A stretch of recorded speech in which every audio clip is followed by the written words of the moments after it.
Bonjour à tous, bienvenue dans votre Info News. Voici l'actualité de la mi-journée. L'accès à la plage de l'Ermitage ne sera pas réservé aux piétons. Joseph Sinimalé renonce à ce qui était pourtant une mesure phare de son plan de revitalisation de la plage. C'est du moins ce qu'il affirme dans une lettre adressée à Carl Bellon, de quoi faire bondir Virginie Perron, élue déléguée à l'environnement. On l'écoute au micro de Marina Batt.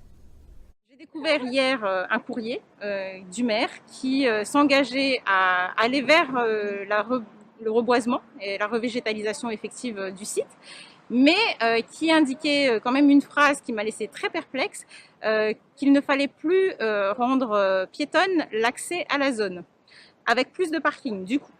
Donc je m'interroge vraiment sur les raisons qui ont motivé cette phrase, puisque ça irait dans le sens inverse des enjeux environnementaux pour lesquels nous nous battons aujourd'hui.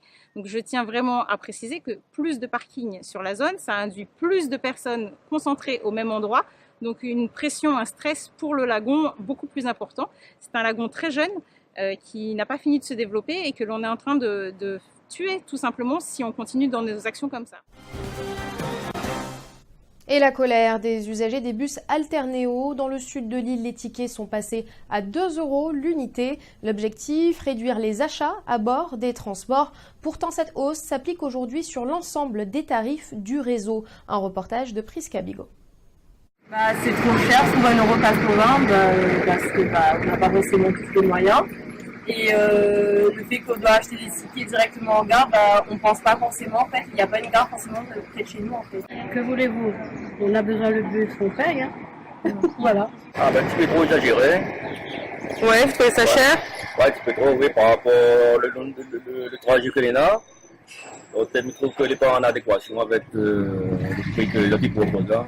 Notre objectif au travers de cette revalorisation tarifaire est d'inciter nos clients à modifier leurs habitudes d'achat, vendre moins de tickets à bord du véhicule, puisque ça engendre des problématiques de sécurité, des problématiques de temps perdu en ligne.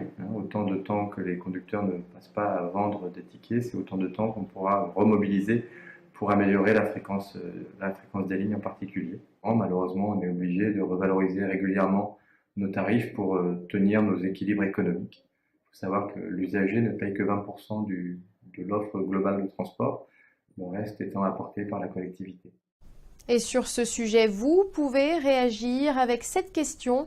2 €, est-ce trop cher pour un ticket de bus? Nous attendons vos réponses en commentaire. Les habitants de Salazie auront bientôt accès à l'Internet très haut débit. La fibre devrait y être déployée d'ici 2020 et les Salaziens sont impatients. Une connexion de qualité est essentielle pour l'économie dans le cirque. Un reportage de Laurence Gilibert. On a accès malgré tout au débit sur notre territoire.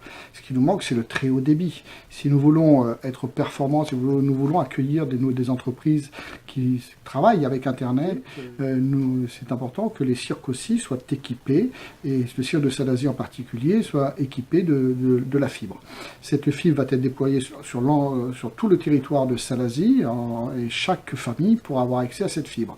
Bien évidemment, il va y avoir peut-être un coût de cette fibre, mais qui ne devrait pas être supérieur au coût actuel. On avait 2 zones blanches qui étaient la zone de Marapuldo et la zone de Maravé-Place, que nous avons levées il y a maintenant 3 ans, et l'accès Internet aujourd'hui au débit et sur tout le territoire. Ça serait pour quand alors, monsieur Fassin? Je le mets pour l'horizon à peu près 2020. Ça va changer beaucoup de choses parce que déjà on a des problèmes de connexion, et surtout dans les écarts, je pense à ceux qui habitent un peu loin du NRA, c'est-à-dire là où arrivent toutes les connexions.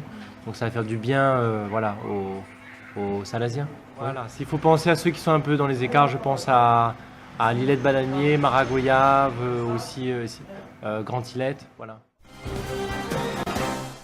Cette édition touche à sa fin. Merci de l'avoir suivi. Toute l'information est à retrouver sur zinfo974.com. Je vous donne rendez-vous à 18 h pour le reste de l'actualité. À tout à l'heure.